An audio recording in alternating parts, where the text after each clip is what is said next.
You are listening to Let's Go, the weekly anime podcast about weekly anime from Drawn or Alive and Dynamite in the Brain. So come along and hang with the Let's Go gang. It's Dwayne. Hey. It's Niall. Ari And again. it's me, Brian. Yeah, I've switched the names around because it was always in alphabetical order. So that's why you must have changed the name of your podcast. So you can get the front of the line. That's the only reason anyone ever changes their name legally. So yeah. No, that describes who we are. No, I'm feeling very drawn right now, drawn and sick, and he's alive. He's still alive. He's thriving. Technically. And we're here to talk about not the list of anime I'm currently looking at, but this list of anime I'm about to paste in to this list is we're talking anime that aired the February the 21st to February the 27th, 2026. Starting with, oh boy, Google Drive is not playing ball here. I'm going to read it off the screen.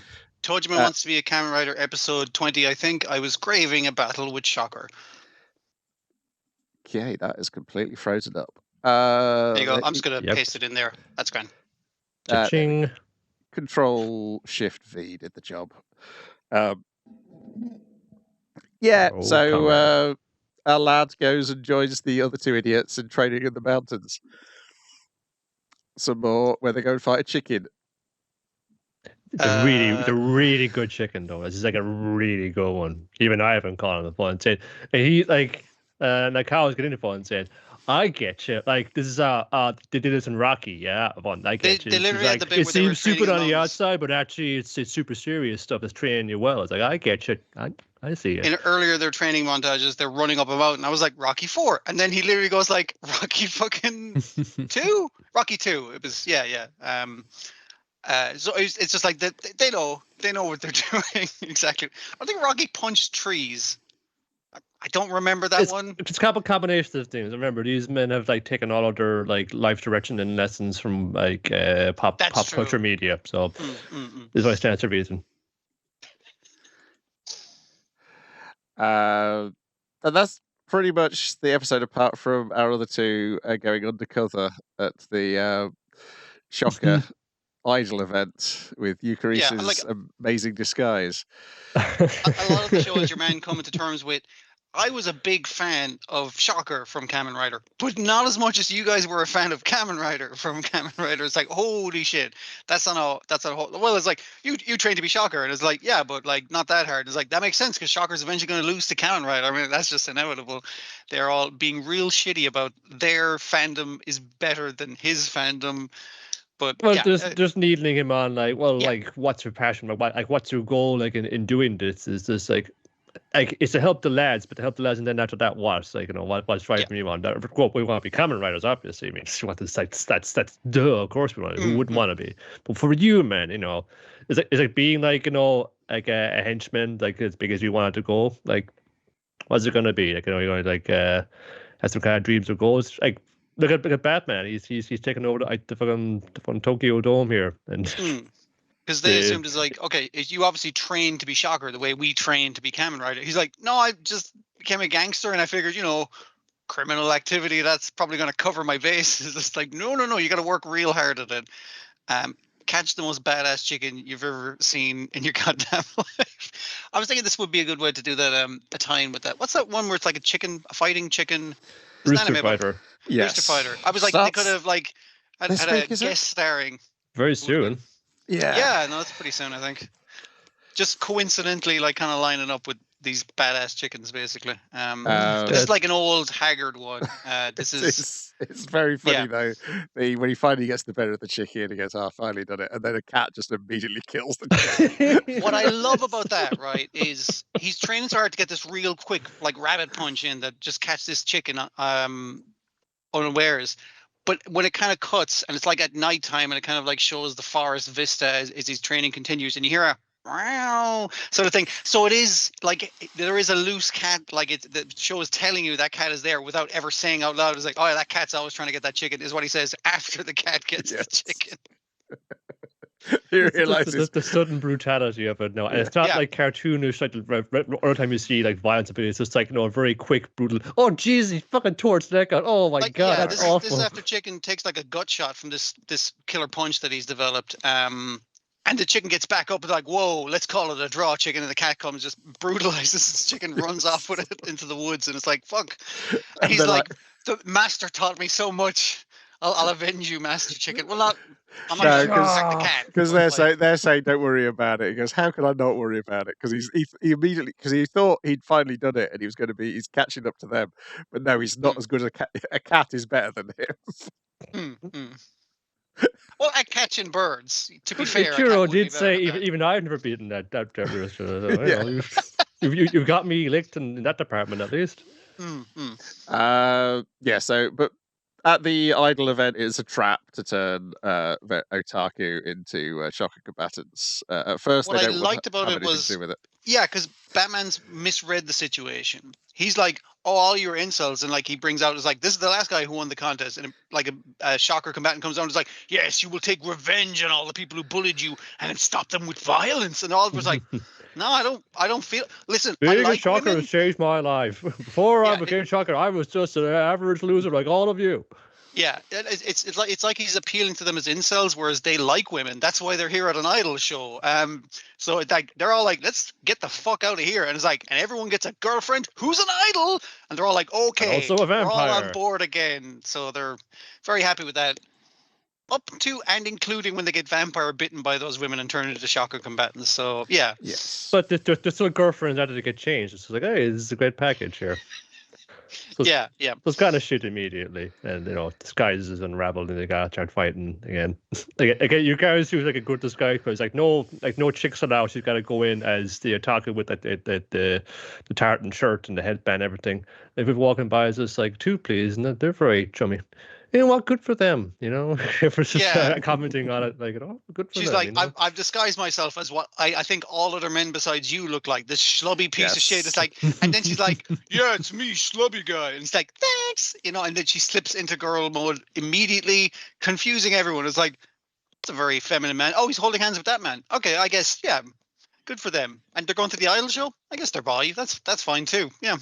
But there's a huge music, Dwayne. Exactly. It's all like,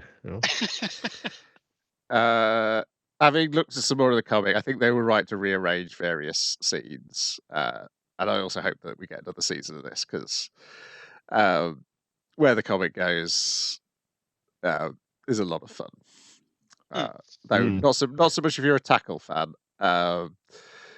But oh no. What about Thunder Raiko? Well, yeah, she's showing up Other great thing this does is that it leaves you off like, oh, that was like a heartwarming episode. We all learned a lot. Then you open the door and there's some like heavy outside. It's like, oh, I've been looking for a fight with you. Actually, it's done that multiple times now. Yeah.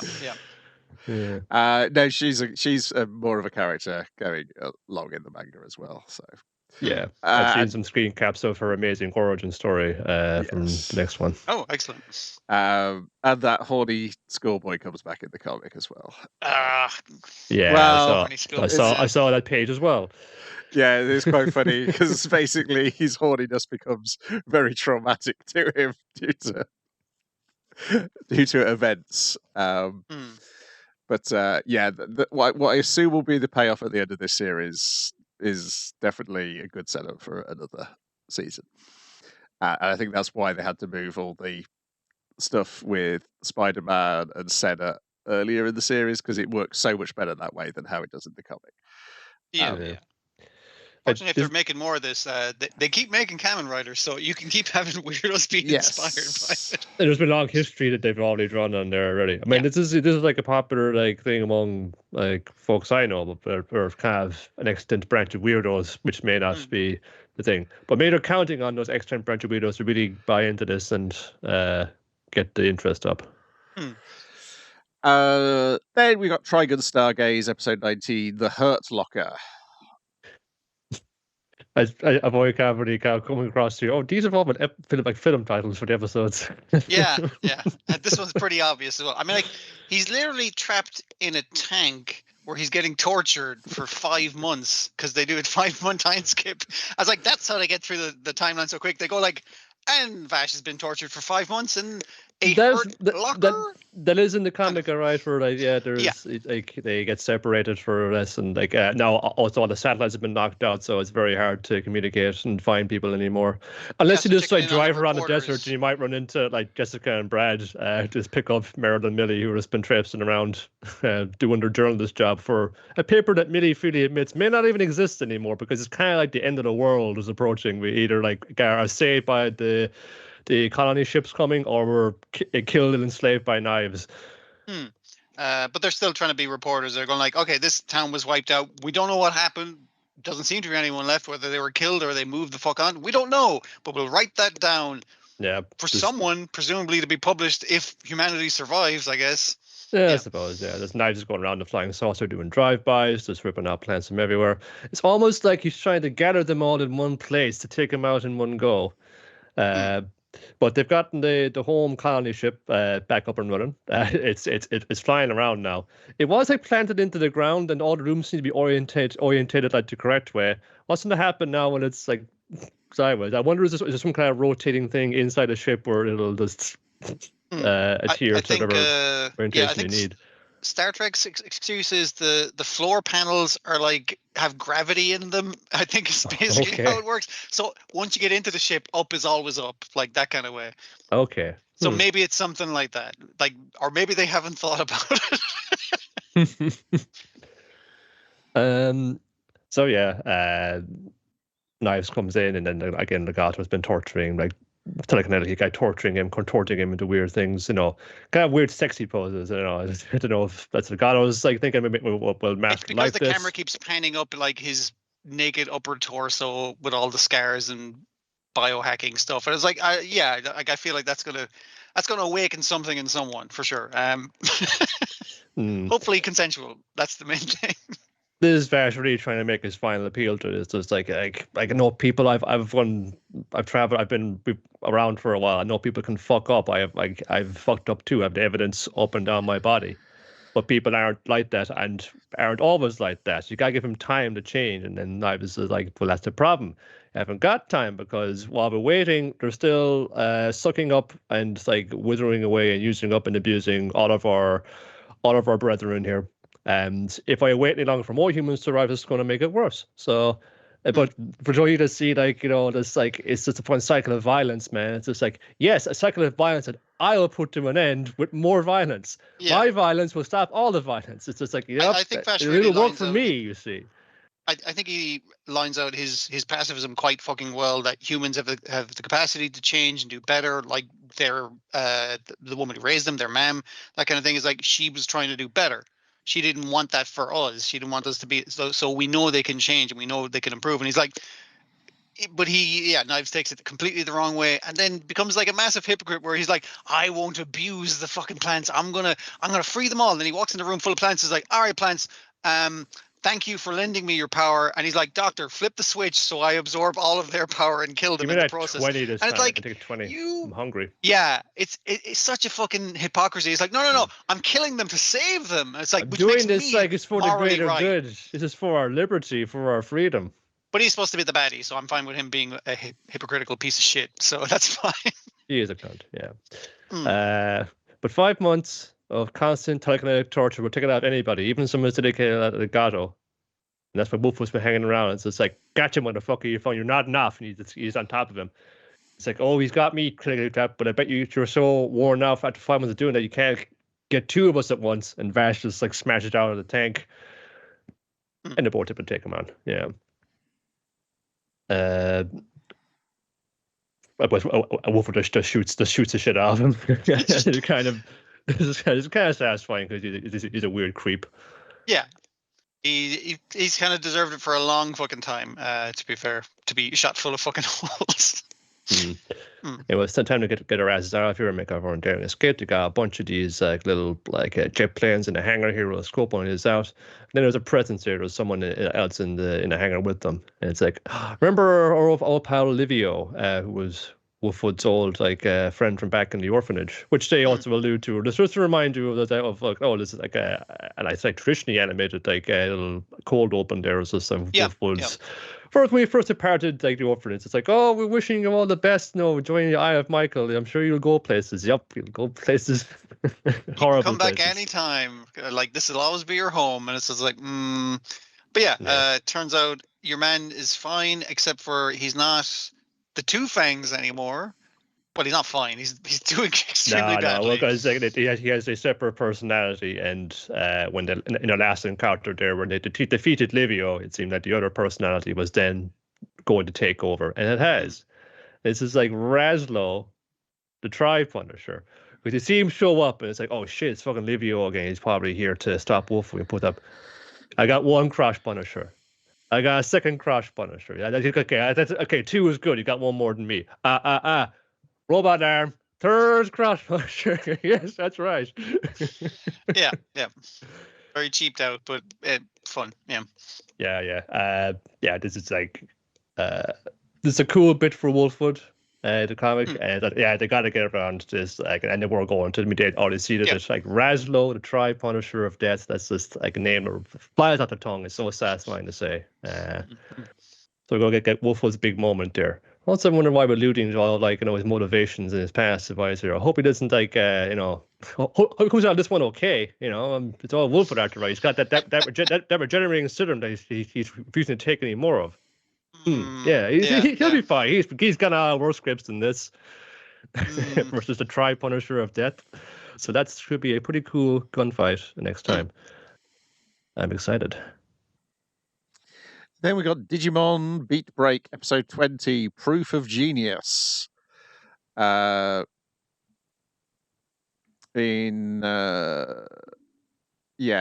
Clay rolls up at the bar to speak to Kyo. I know you guys fucked over my thing. All right, I'll give you that one because that cost me a lot of fucking money. Stay out of my fucking business from now on, or because I know where you live. I know where you live in a fucking disused bunch of shipping containers. So don't fuck with me. Wants to team up with him first, though. He does offer him. It's just like, how about you work with me? I don't think he even says for me, does he? Yeah. But threatening his family then after is the next step. Then the Glowing Dawn. I didn't always see the old name there. The Glowing Dawn's HQ. We've got Kawarazaki, the guy from the Ministry from City Hall, Civil Protection, and then we get Then they say they were. The old dude as well knows that guy. Because the scene ends with him rolling in the bar. It's like, hey, is Kazi here? Oh shit! It's Clay. Like, I like how weird that old man is, where he's just we don't know what his deal is. On first name basis with this government agent kind of guy, where they just hang out and shoot the shit. Yeah, that's funny. But then him very seriously is like, I want to commission you to, good job on busting up that thing. We're going to pay you to bust up some more of these things. Your man's like, no, too dangerous. We can't be doing that. I'm looking after children here. Yeah. But they also mentioned to survive, man. That's all we're trying to do. Because they mentioned that the Ministry of Civil Protection was created by the Japanese government at the request of the World Union, and that the woman who took the bullet for the illegal auction was iced while under arrest. She got cold-hearted. In custody. They got to her first. We get a pretty good idea who may have done this when Tomoro and Gekomon are kidnapped by Gokumon later on in the episode and taken to an underground fighting tournament being run by Clay. And Clay's like, why have they been brought here? Who brought them here? We don't know. Because your man's like, okay, we're going to cancel that match. He's like, no, let's see this play out. Basically, is Clay's plan. Yeah, Genjo is the guy who's running Gokumon, isn't he? That's his. Well, these 5 stars aren't working together. We haven't seen him, but yeah, probably. Yeah.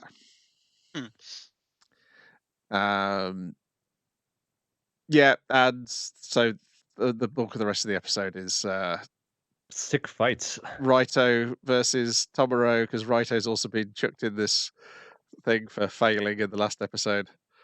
They do also pull a Jurassic Park 3 where the first guy he faces in this underground fighting ring is Greymon from the original Digimon. Good old And fashioned it's like Greymon. like I say it because it's like the T-Rex getting taken out by the Spinosaurus. It's like our fucking dinosaur's bigger actually, so take that. It fires lasers out of his mouth, not this fire. It's got Yeah, laser blades. It's like hot neon pink, which is on trend right now. Mm-hmm. Yeah. And the fight ends up with him evolving to Asdamon again, but this time he manages to stay in control, but it not seems to be enough. under immense strain. Like I can do it. I can totally do it. Like, you know, and she's like Hydro is just like, you know, you can see like a few things. I'm not a genius, so I had to kind of keep working. I gotta be the best. I gotta be the best. I gotta keep working hard. And maybe like that's like it's kind of rubbing off on Monodramon, and it's just like, okay, maybe I just gotta work harder too. I'll be able to control him. Then I'll be a genius too, and he'll be nice to me again. You see this like cycle of like trauma and abuse going between these two. Whereas Tomura and Gekomon are two hearts beating as one, literally. The way he sees it, like they have the same motivation, so they're united. And even though he's a lower evolution of Digimon, his power is coming out better because they're synchronized in the beat. Whereas his guy is just like, I need to make sure that my trainer is number one. It's like he's not like that's what I want, but we're not really synchronized on. We don't believe the same thing. He's just trying to bolster me up, whereas we should be bolstering each other. It's like, okay, so working together is the key, I guess. Yeah.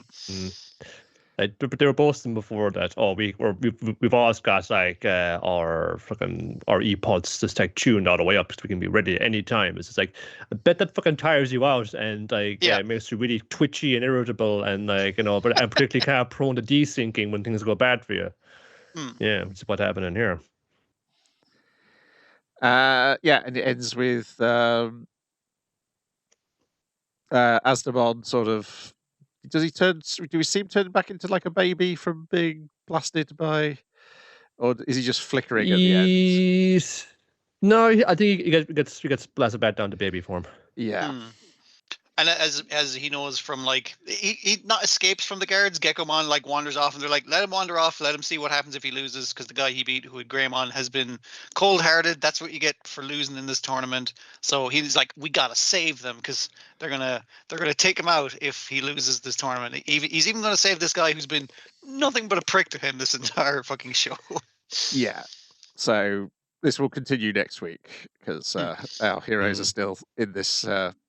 Hidden Coliseum, that's what it's called. Well, the two of them sort of know as well, like as Tomura has succumbed to it, like he lays hate, like overcome him, and it affected his Digimon and hurt people around him. So it's like, I know what that is, man, I know, but you were driven to that, so I'm going to pull you out of it. Yeah. And next week, it looks like Granite's the one who's going to have terrible trauma happen to them from the preview. Fun. Yeah. What a fun, happy cartoon for children. Come on. It's Sunday morning. Yeah, it is a thing. I do watch like the weekend kind of, like you say, Saturday, Sunday morning kind of show. But like I'm like, oh yeah, I'll just watch a bit of Digimon. I was like, oh wait, yeah, I keep forgetting the tone of the show. But like it's not using it's a future dystopia of inequality. Isn't just using it for set dressing. It's actually really like poking at the fucking like the social fucking issues of such a society, and it's just like fucking this is going in really for the throat. I just love it. Anyway, if you are looking for something slightly more lighthearted, though, I think it is still prodding things with a stick. Gavan Infinity next week promises that Gavan's going to team up with an ant. Him and an ant detective are going to team up. So I don't know if they go to an Earth which is just populated by ants, or the ants. Is this like a Detective Chimp situation where he's the world's most brilliant ant? I don't know, but the trailer says he's going to team up with an ant, and it shows you him and the ant there, and the ant is ant-sized. He's not like a big regular ant. Yeah, he's a regular ant. I was like, okay, you've sold me. I hadn't realised, of course, that it is written by the Haybot writer and the Boom Boom writer and the Pokemon writer from like most of the early Pokemon series. So that also explains why there's a character who looks like Haybot, I would guess. But yes, they've introduced the first three Gavans now. So you got your main one who hops from universe to universe. they reveal in the second episode that the guy from the first alternate universe they go to is a alien android soldier who has become obsolete and is now working as a policeman on Earth. And he doesn't know what his purpose is. He's a very sad robot.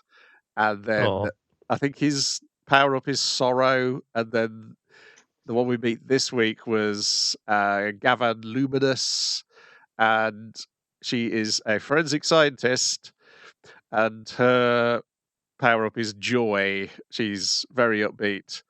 well, it's fucking Metal Gear Solid 3 of them. Yeah, kind of. And they come from a universe where the main difference is the way in which you salute. So you salute by twisting know your what arm universe into like they're a from. C shape, like that. Oh, yeah, okay. Yeah.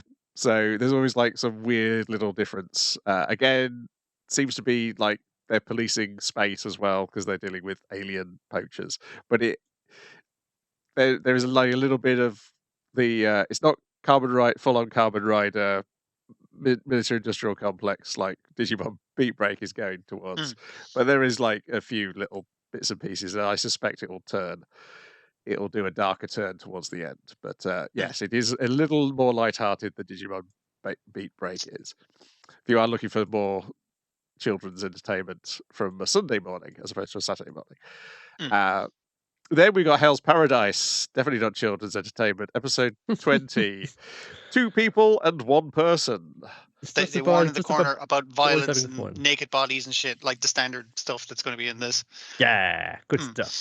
If everything a growing boy needs. It's about boys having fun. It's about boys just like having rough and tumble adventures. The 2 people, 1 person thing of the title is your man is just like, come brother, join me and together we will rule. And the guys are like, are you cool with me joining them? Because that would mean like potentially like 4 against like 2. And they're like, well, I don't need a wimp like you around anyway, says the big lad.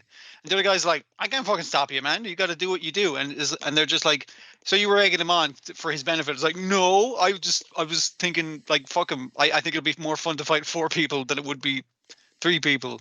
Yeah. But the guy gets to the top of the stairs and they both kind of throw each other a look. It's like, all right. And then they turn and kill, decapitate either flower person either side of him. And it's like, because when he has his braid untied, that means everything he says is a lie, and that's their secret brother code that only they know.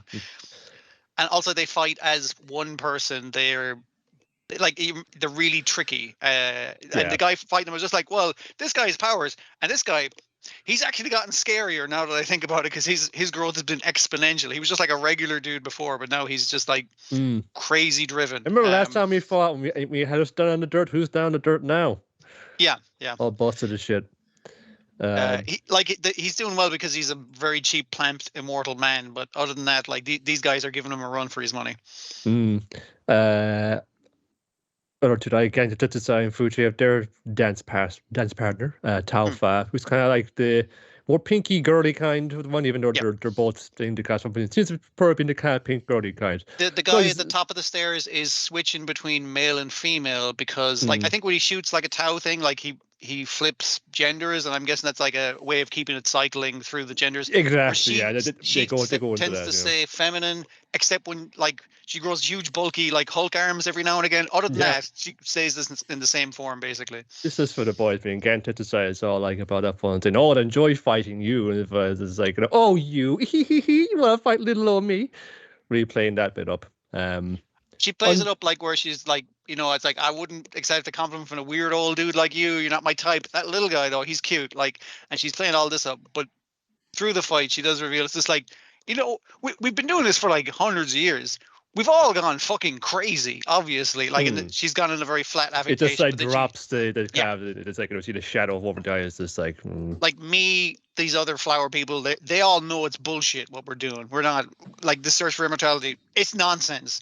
But I have to keep perky, and then she switches back on the Gotta be this. happy, gotta be skinny, gotta be skinny, gotta be fit. Yeah. They'll get into this now, and then unfortunately, like as we see from their preparation for this, these are the two biggest dumbos for tapping into their towers. It's like, oh, we just okay. It's like one guy could say like you can fight it for one thing, but I don't know. It's just like just kind of feel it. And he just starts to feel it like a little bit when he gets right into the thick of it, and he knows particularly when his vision is obscured by the blood flowing out of his head wound over into his eye. Some towel into one of his eyes. It's not gone or anything, but it's super bloodied and has got a scar going up the face, and it's just like, so the fact that I couldn't see you shooting invisible force at me meant my body reacted, and I was like, oh, my sight is getting in the way, he says to himself as he brings his fucking pirate hook up to his one remaining good eye and removes it because it's in his fucking way. Obviously, that's the solution to this problem. And he was right. He was 100% right in this. That's the other thing. This crazy battle frenzy man is all together like, yeah, that was the correct move here. It's immediately vindicated, yeah, but I can't tell you, you could have just closed your eye. It's like, no, just closed it. You gotta mean it. Fine. There's no point to pretend. Yeah. It immediately works. It's like, now he's feeling the flow. You see in the towel. It's just starts going to business. It's very Zorro trying to cut his own legs off. Yeah, it's that vibe, but succeeding in it. And somehow that was the right move. He picks up like the little guy and is carrying him underarm and stuff, because that's the guy who has the type effectiveness, the Pokemon type effectiveness against her. But he can't see Tau for shit. But now we have one guy who can't see but can see Tau, and him who is type effectiveness thing, and it's like, okay, now we're going to flip it around, and that's. I think again, speaking of One Piece things, I do believe at least part of the plan is that he's going to just like swing Fuchi around like a sword, like Zoro did to Usopp one time. You will be my missing arm, like that. That seems to be what they're going for. It's very funny and wild and silly in comparison to the last one, which was so fucking dour as an ending. Forget about that. We haven't come back to that. There's recap at their point saying previously on Hell's Paradise, Gabimaru was getting karate chopped in half. But like minutes before that, on the other side of the palace, this was going down. Yeah. Meanwhile, at the same time, like this fucking weird fight was going on. The two brothers who are really good at fighting together, and these two fucking the smartest guy and the dumbest guy. But as he points out, is like, listen, we don't get along, but by fighting alongside you, I've realized that maybe prisoners are humans too, and we're not friends, but we can sympathize and empathize with each other. That's fine. Me and Sagiri are running around as well, and I think they're just kind of going, they're going to be fine, right? It's like, yeah, I mean, like Gabimaru, he's like Gabimaru at the Hollow. He's practically immortal. He'll be fine, right? Yeah, totally. Yeah. Not where we left him off, but yeah. Sweet fights though. I mean, I come on both ends, and we've seen two different sides of it too. I'd even like the simple parts where you can't see the invisible balls of force that she's flinging at them. So your man like throws up one of the hanging curtains that are around the place, so it busts through, and he's like, "Okay, I need to dodge where that fucking exploded out of." Like having to work around fighting at someone who can use invisible force rays. Like, yeah, it's with swords and gouging your own eyeballs out. Whatever works. Yeah. Simple but effective tactics. Okay, then we've got You and I Are Polar Opposites, episode 7, Fluttery Confession, in which I watched a bit of the dub this week. How's it? It's pretty good. The translation is quite different to the subtitle translation. They really do. They do try and make them sound like American teenagers rather than just simply translating the Japanese into English. But yeah, no, it's pretty decent. Yeah.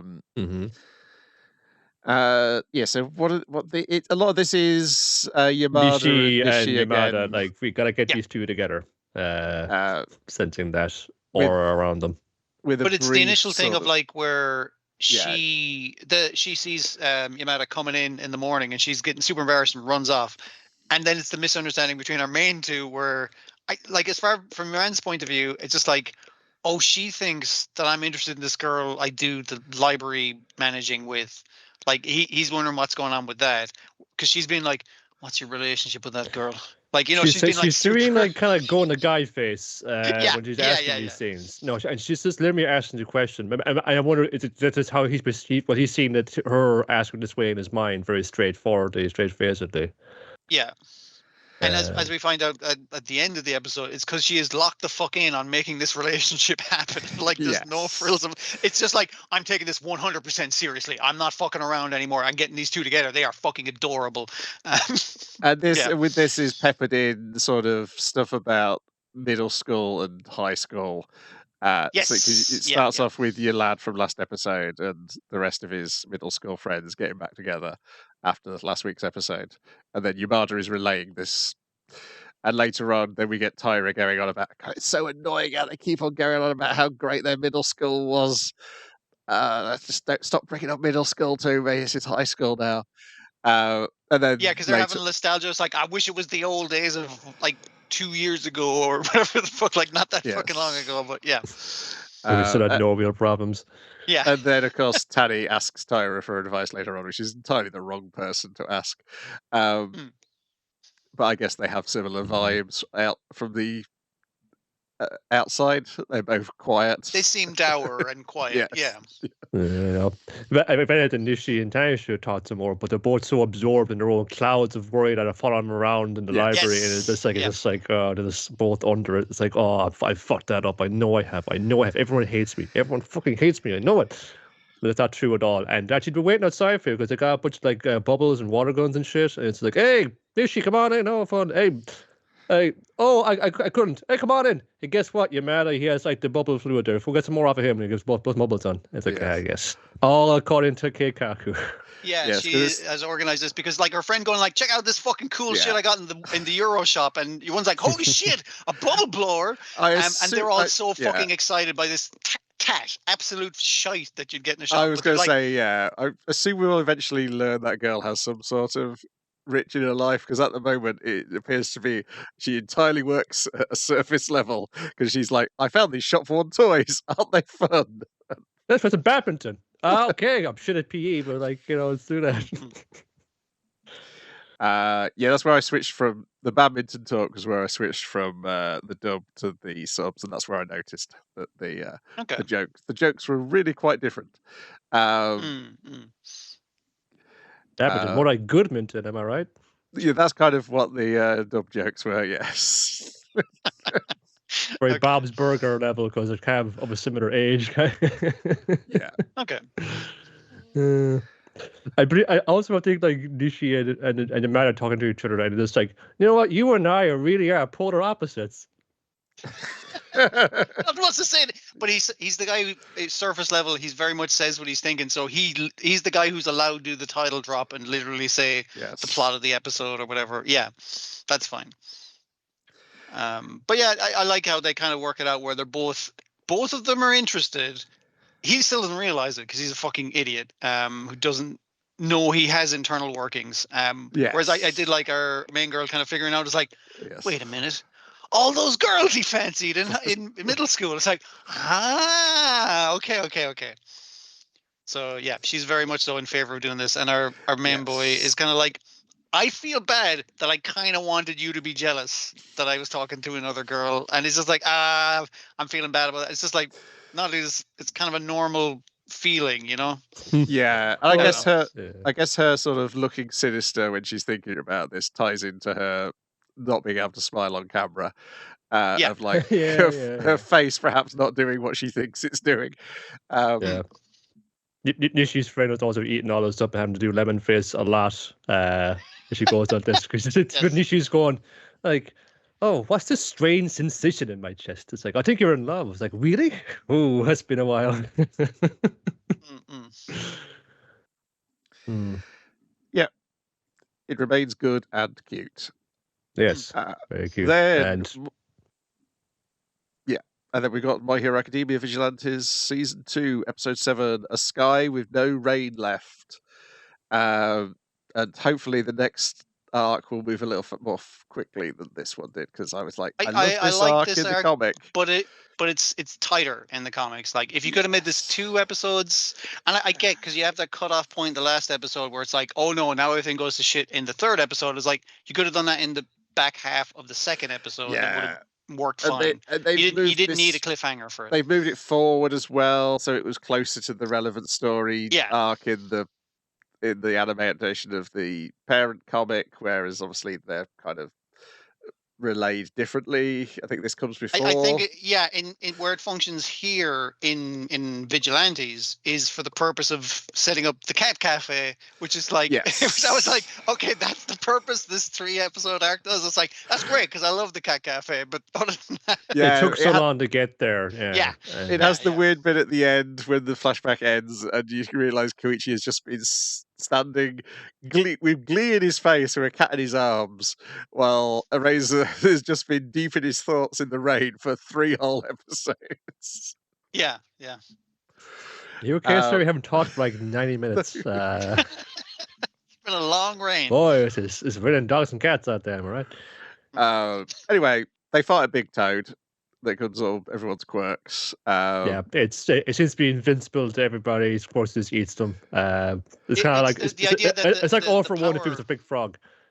The big power hitters who all shoot huge beams in various ways, including one guy I think who just flexes beams at you, that's pretty cool. That's what the ancient was founded on. They're the first responding team to the giant frog attacking the city. Also, this frog has like murdered a bunch of people. He has like a criminal record of like he's a sentient 15 frog. kills or something. Criminal. It's like Jesus Christ.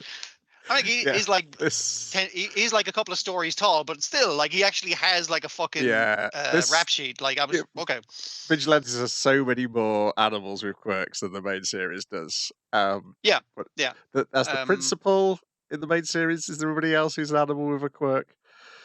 Uh, I don't think so. There's people with animal quirks, but there's no like Yes. besides the principal animal well, people. there's that giant lady who like Deku saved from that mob. I think she's Yeah. just like a giant shark woman. Like there's Yeah. nothing, there's no powers there. It's Kangaroo all like a shark visual thing. looking thing. Yeah. Yeah, that's one of those like I forget what they call it, the morphology different thing. Like a person who has horns is like I just have horns. They don't do any magic or anything. It's just horns. But the frog absorbs the powers and then can release the like it's gross. Like it releases it as the wart as a blob that can then shoot out that power.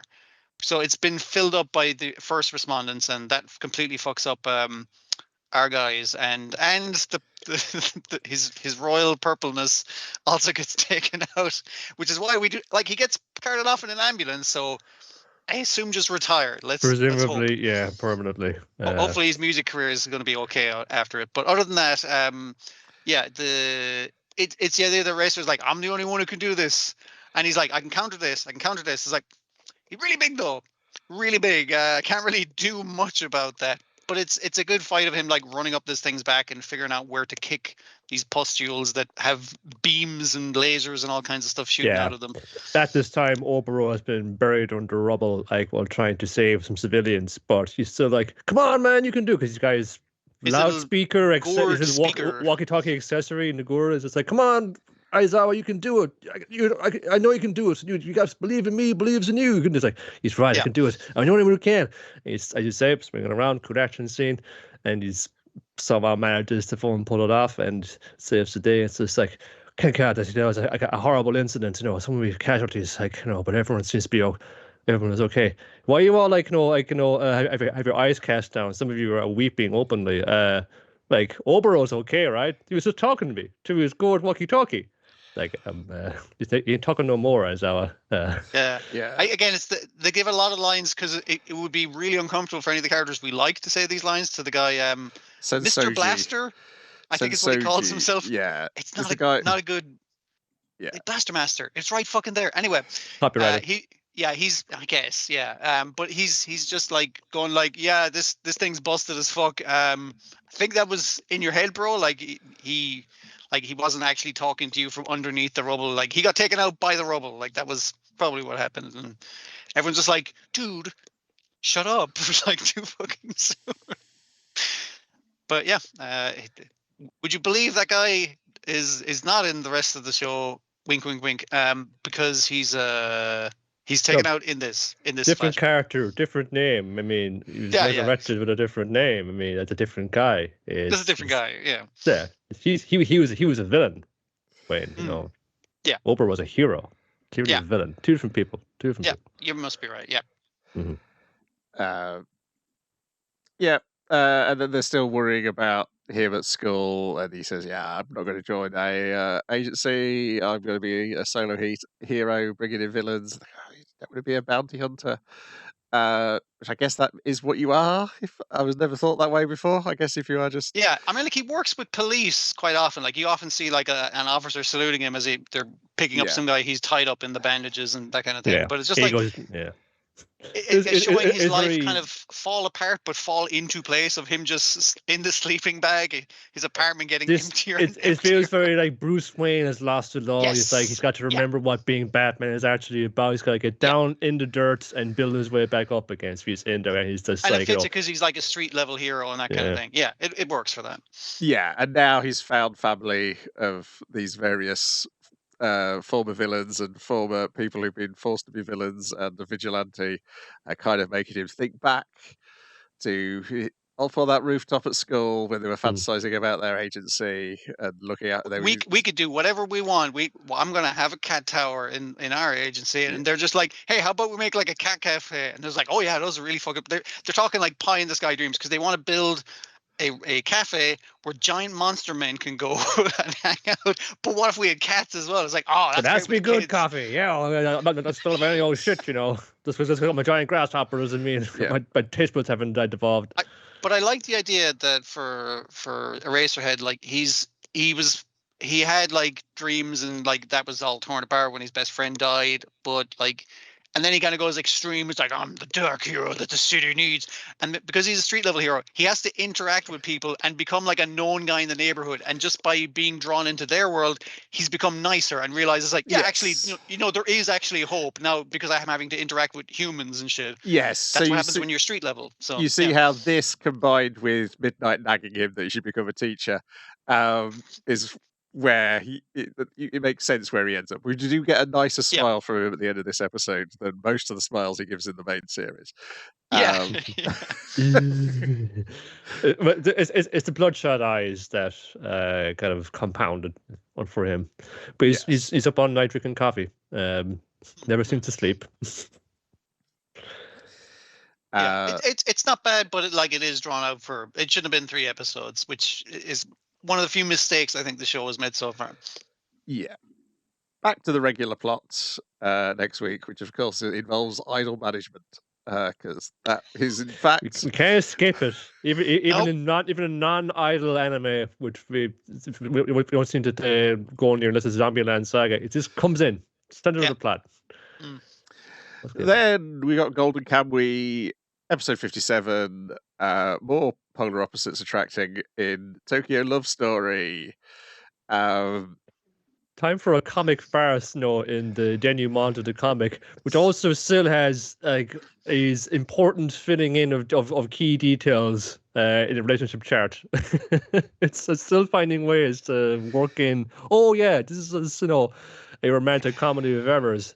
Which also is bearing on the plot. Very important. And sticking in like anachronistic things like you have in your background there now of a young, unscarred by actual battle and mental battle Sugimoto humming Singing in the Rain as he sees the big Gene city. K just copied him, you know. Yes. Just ripped him off entirely. We go from that to the opening to him being held down by so many goddamn soldiers for rioting in the streets. He's got to fight with 10 soldiers during the course of the opening theme. Yeah, like that has happened. Like he's been happy. It's like, wow, here I am in the big city, and we cut to him like fighting so many soldiers, and they all hold him down. I love the thing of like he's poking one guy in the eye. One finger, even with one finger, he attacks us. Yakuza approaches like eating his lunch funds, and you fight real good, boy. You want a job? I got a job for you. He approaches him like a wild animal, where it's like, here you go, you hungry little guy? And he's like just eating the fucking rice out of his pockets. He knows how to tame the wild beast through its stomach. It's like, don't worry, I'll make sure you get fed, kid. I just need you to do a favor for me. I'm going to take you to my favorite restaurant because it is cheap. The food is shit, but the portions are big. So, so come with me and I'll make sure you're fed and you won't have to riot and fight. So many goddamn soldiers in the street. That's a bad idea, kid. So he needs him for a plan, and that plan involves the virginity of Ogata's brother. Um, Sugimoto doesn't know any of these people. It's just like it's fun that it's filling in these plot holes, or not plot holes. These kind of like interconnected things. But Sugimoto at the moment has no idea of any of this fucking shit. He's just like, it seems kind of a weird thing to do. It's like, no. It's perfectly normal. Like they passed Tsukishima and most of the boys in the street just walking by because they're in different divisions at the time. Yeah. So this is the first division, but the current leader, at the time, the leader of the 7th division, his son is the non-bastard son. I can never remember his name. It's Ogata's brother. And his mother is trying to get him to lose his virginity so he won't be able to. He can't be the flag bearer because it's an unwritten you have rule, to be a virgin to do it. Yeah. And she was like a nurse in the first what was the war? It was a Sino-Japanese war. Sino-Japanese, thank you. We haven't gotten to the Russo-Japanese war just yet. Yeah, because we're well before that. So she's like, I saw the front lines, and he's gonna be running into the front lines with a fucking flag, not even a fucking gun. He's gonna die. So I need to make sure he gets knocked the fuck out of it by knocking up someone. Is basically her plan. Which she got an arranged marriage candidate thing, and the husband's against this, which is why he's enacted our guy to do this plan, and he thinks Sugimoto's the perfect guy for the job. Or first you gotta brush up on your manners. No, that's not how you hold your chopsticks. You eat this way. And then data another rise. Rocky montage, but of manners this time. Then data rise, and it's just like, okay, and your knife and fork, right? Oh fuck, shit! I didn't plan for this Western food. I was gonna get out of this one. Like, I love the fact that you can see Sugimoto's about to signal the plan fucking cancel thing immediately with like a fork and a fork, because Sugimoto does not know what. And he's just like, well, we eat Japanese food at home and in the barracks, so I'm not really used to this fancy foreign food of fried shrimp, I think is it. It's like, which is fancy foreign at the time. But yeah, it's a fun kind of idea. It is. She's just like, holy shit, he's so cute, and also he's fucking hot. That's the other thing. Knocked up by this guy. Because the other intimation is at the start is that in the same way that Sugimoto is not really a gentleman, the suggestion is that this woman is not really that much of a gentle lady either. Based on she's in a finishing school for young marriageable rich girls, and the idea is if you don't get married and drop out before the end of it, you're a failure. So she's like, I'm about to graduate, so I need to get married to someone else who is rich. That is pays off wonderfully at the end when she sees who she should have been dating, and briefly looks at her and decides, no, I'm keeping Sugimoto, dragging him off. Completely naked down the hallway, which is our cliffhanger. Well, she's fun. She's enacted her foreign plan of like, just going to like lure him all back and go, whoops, you've spilled stew all over your trousers. Oh, we must get you into like, just close into a hot bath right away. Yeah. Oh, the bath's already run. I was like, yeah, don't question it. You get on in there. Let's get those clothes washed for you. It's like, I'm knocking the door. Oh, come on, it'll be fun. The very minor character of her extremely muscular, I want to say like square Robocall looking maid who's giving her advice through this, who does the soup spilling. She's coaching her through it. She's coaching her through it by giving her like, here's how you wank a guy. Like that's going to be very important later. Like just a weirdo. It's great. There's some fun characters like the woman at the 1st Division office who gives Tsurumi the information that she shouldn't be giving him. And the middle-aged man going, "Oh, you weren't supposed to tell anybody that." Yeah. And with the design of the guy who's giving Tsurumi the instructions about recovering the gold behind the back of the 7th Division, he's like the little guy with the big bald head, because that's the point where you realise, this is about the Meiji Restoration from their point of view. It's grudges held decades since because they're talking about how Satsuma and Choshu are the backbone of the army. We have your man going to Tsurumi's boss saying to him is just like, these guys are the real Japanese. Those other fucking guys, they're the fake Japanese. But you're for this clan, so you hate their clan traditionally. And Tsurumi's just like, these guys are full of fucking shit. And he's correct. It's the weird part. Like that's the thing. I already know. because he's like, I already know about the Ainu gold from Russia. Now I've just got confirmation that it exists. Hmm. I too have my own petty plan that I'm going to reenact. And they're like, I You're got it. nearly like at this stage in the story, if you didn't know all the fucking shit where he's gonna take it, you're nearly on his side. It's like these guys are gonna like they want this gold to do bullshit. I've got bullshit that I would prefer to do with the No, gold. my bullshit is clearly superior to theirs. And he's like, oh, Gatti, you're going to get to meet your brother finally. Like giving him shit for it. It's like, hey, Ogata, you're gonna see your fucking brother. And Shut up. Ogata's weird smile as he sees naked Sugimoto's dick. Sugimoto bust out of the Sugimoto's fucking. dick, yes. Yeah. Like, whoa. Uh, Runs in the family, I see. Well, apparently not even the biggest. Apparently, according to the back No, matter, I've it's seen the stats. Yeah. Yes, Tanigaki, wasn't it? no, it's Kaguta has the Oh, largest is dick it in the good? set. Right. Kaguta is the top on most of the. It's clearly the favorite because why he was written out of the. Oh, wait, no. Who's your man who's written out of the show? Yeah, he's like 2 or 3, knows? and then Kira. Yeah, the guy who gets married and runs away from the series, runs away Yeah, from the peril. Tanigaki, yeah. Tanigaki, Tanigaki. yes. Like he's on the top list of like he's clearly the author's favorite, which is why he had to be written out.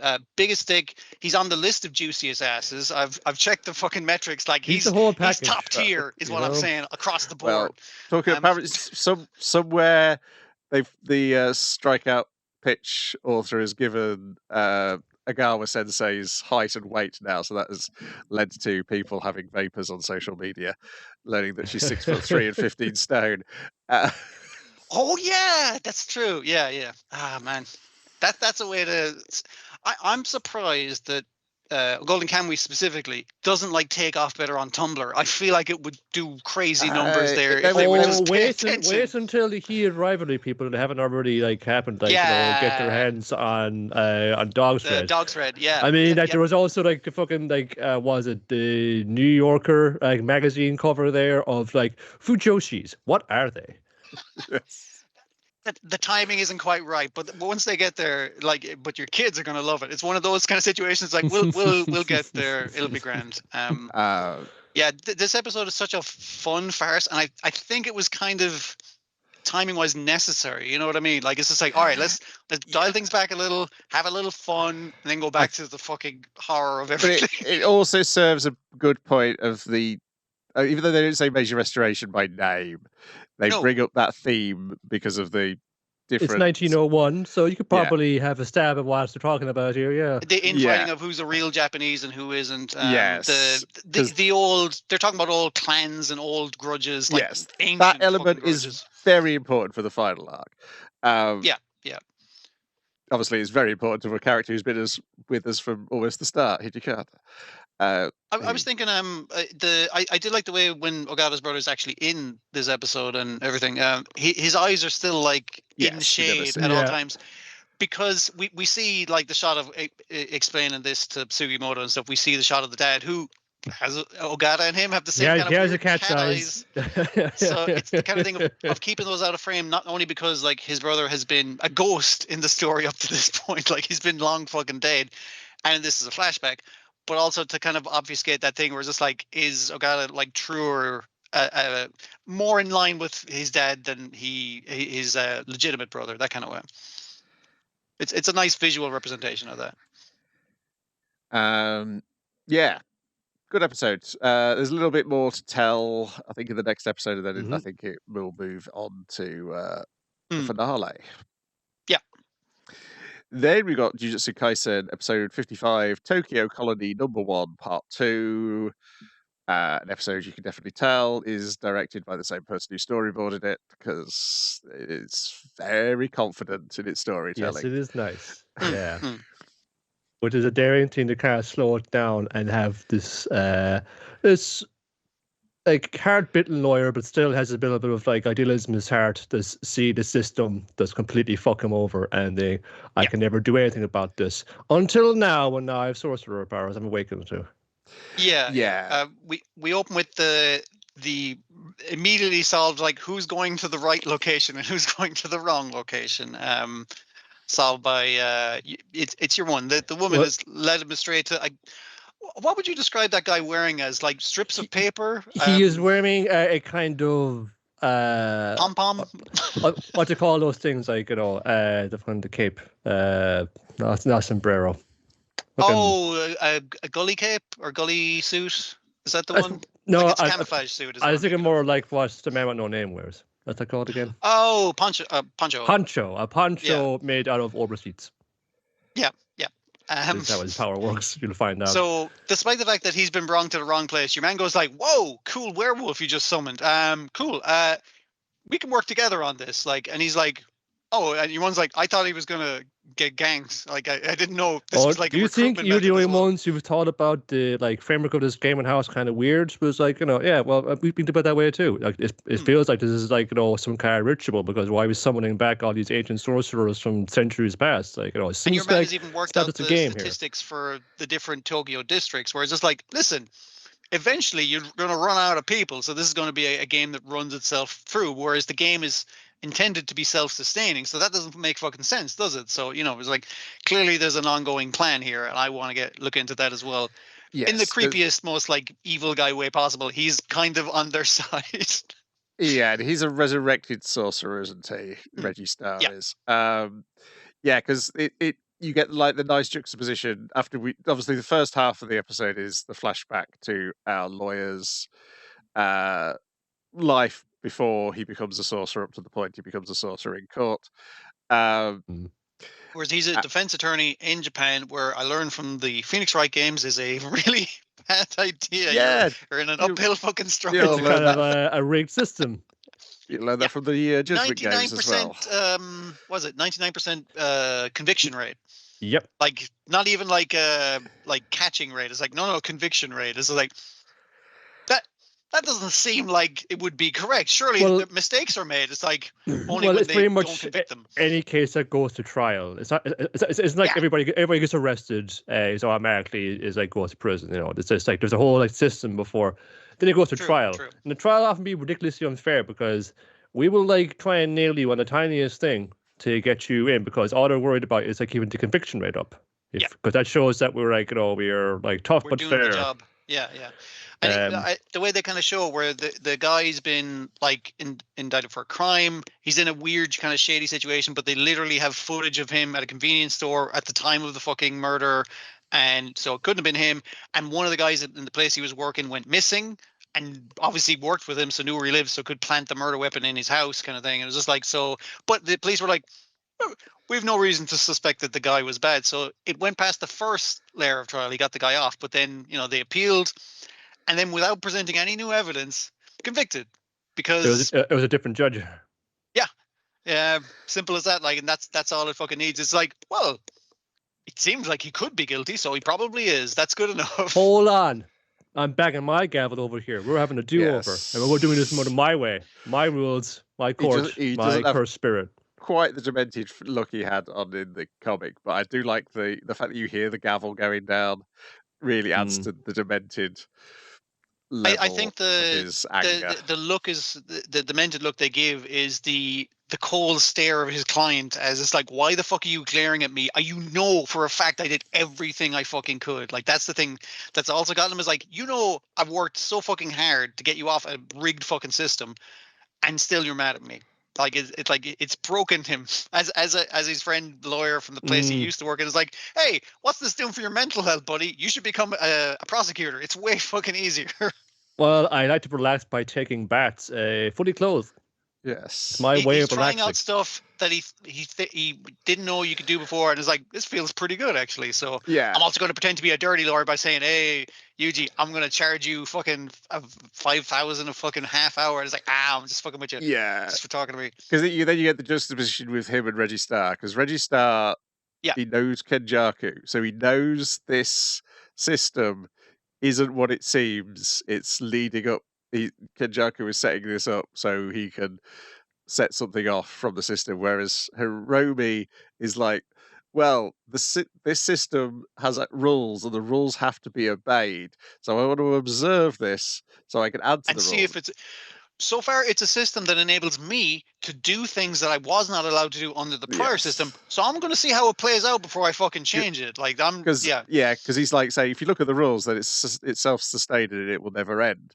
And Yuji's going, yeah, I don't know how to argue against that. Because yes, it does look like that. I know it's not like that, but I don't know how to argue. Yuji is not quite the legal scholar we need to go up against this too, because he's going to catch him out. So, Yuji, you feeling a lot of guilt about the people that you inadvertently murdered, you possessed in the previous arc. Ha, you're down for fucking murder. Then murder one, having a trial right now. It's like, he's right though. He's like, it's just. I'm really, really sorry about it. I feel really guilty about it. But technically, according to the letter of the law, I did kill those people.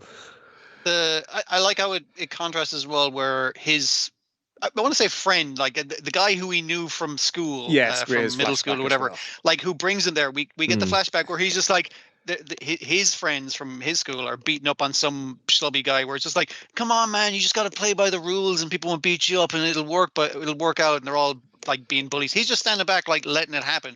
Yuji comes in, fucking wrecks all those guys very easily, and he goes like, are you fucking part of this? And your man's like, whoa. So when he sees Yuji, he's like, well, he's a guy who feels a strong sense of justice. He's a good guy. It's like, maybe he can talk to this justice guy and he won't get fucked over. He recognizes as well that the rules don't always protect you. Yeah, that's the thing. Like, he's kind of like, but he will bring Yuji to it. Like, and to show that Yuji's a good guy in really shitty circumstances. He is partially responsible for a bunch of murders indirectly, but is that like, could you attach him to a murder fucking charge? Yeah, that kind of thing. Yeah. And Yuji's like, I'm just going to fight in the defensive, and he finds himself in magical court, and it's like, fuck, okay. That's where we leave it off for the next episode. So that should be fun. Where we leave it off, because it will happen again. Sorry. We leave off with Kenjaku beating the Americans. Oh, yeah. Sorry. It's like, I wonder what this whole game is for. When he's in our high-level talks with the Patriots in this back room here. Yeah. In a not a Pentagon type thing. What was the big round table in the War Room? Dr. Strangelove. Yeah, War Room. Thank you. Couldn't think of the word. That kind of situation. Yeah. I do appreciate we only get the mouth going me because we get the subtitles of them obviously speaking not Japanese is the idea. You've just reminded me of my favorite joke from You and I Are Polar Opposites. I did as well as I was talking about it. Yeah. Listening to his heavy metal. Oh yeah. Suzuki's like talking to him, and then he takes the headphones out, and she's just flapping her mouth. Like, and you won't even fucking say anything. It's like, I got you though. It is a very childish and stupid and very funny joke. So yeah, it's because they're going to follow him to his work and demand free ice cream. They get a real smile out of him when they say, "It's like, why the fuck you keep coming around there?" It's like, it's cooler when you're there, man. And he's just like, "Oh, you guys like hanging around?" It's like just the genuine smile on his face. It is a nice moment. If only the kids from You and I Are Polar Opposites could meet the kids from Jujutsu Kaisen. Well, let's just all resolve the situation. Let's all go out for ice cream. You might win a free one if you get your lolly stick right. Then Ganglion, episode 20, Belvez's Pride, in which Colonel Shadow, it's his last day on the job before he heads to accounting. So he's just phoning it in. Really phoning it in. Like, he's not even going into costume because it's too warm out. Already pinching the pennies with the bentos as well. It's like, but hey, don't get tomatoes, don't coquette ones, or bread the budget. Yeah, and he leaves with 4 fucking bentos this time. He leaves before the fucking battle starts. Because he's like, and here's the speech. He's like, hey, Hope Man, I'm going to fucking bounce. It's my last day, so fuck you, I suppose. Bye. Leaves with 4 bentos. And it's like, hey, Hope Man, can we have a fucking talk out here? It's like, all right, guys. Break it up for that. We're not even going to use whatever the fuck this mech is to fuck up with the river or whatever we're going to do. It looks like a minion. It does look like intentionality.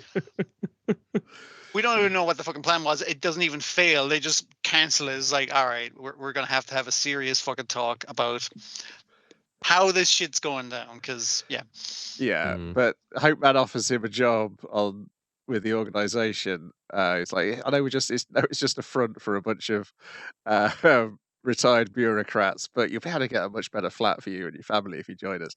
I said, no, I've got pride as a Belver. Get out of the car. Let me out of the car. So Hope Man lets him out of the car. He's like, how dare him let me out of the car in the middle of nowhere. Now I gotta walk home. His pride is going to hurt him in the feet, basically. Yeah. Yes. Real good. I Yeah. just can't change now. Just that promotion with Bob. It's just around the corner. It's coming.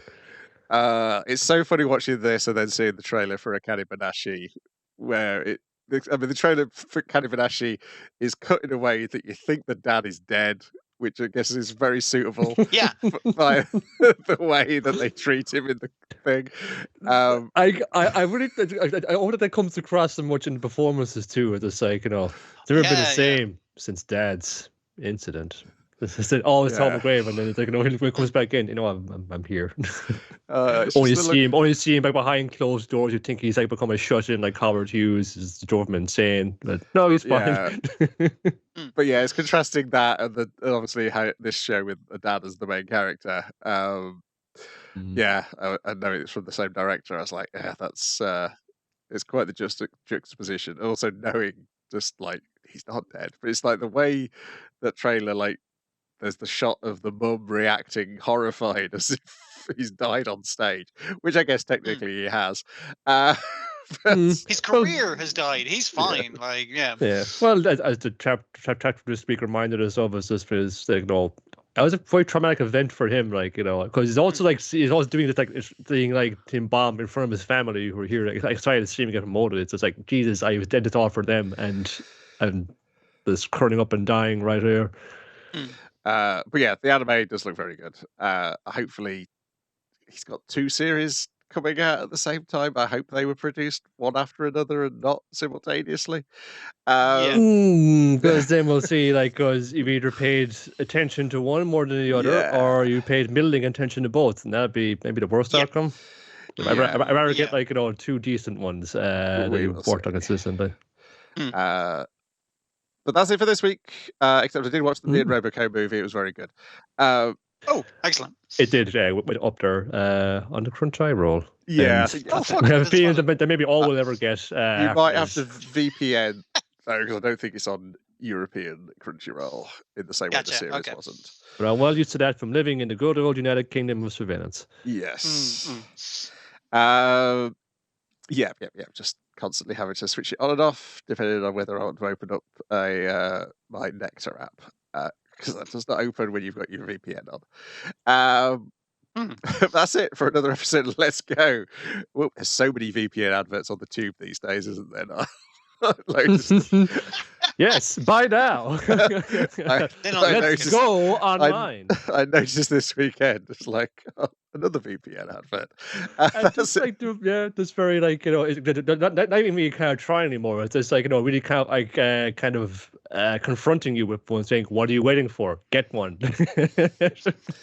Anyway, that's it for another episode of Let's Go. We'll be back next week with more of the same. Goodbye. Bye. Bye. Later.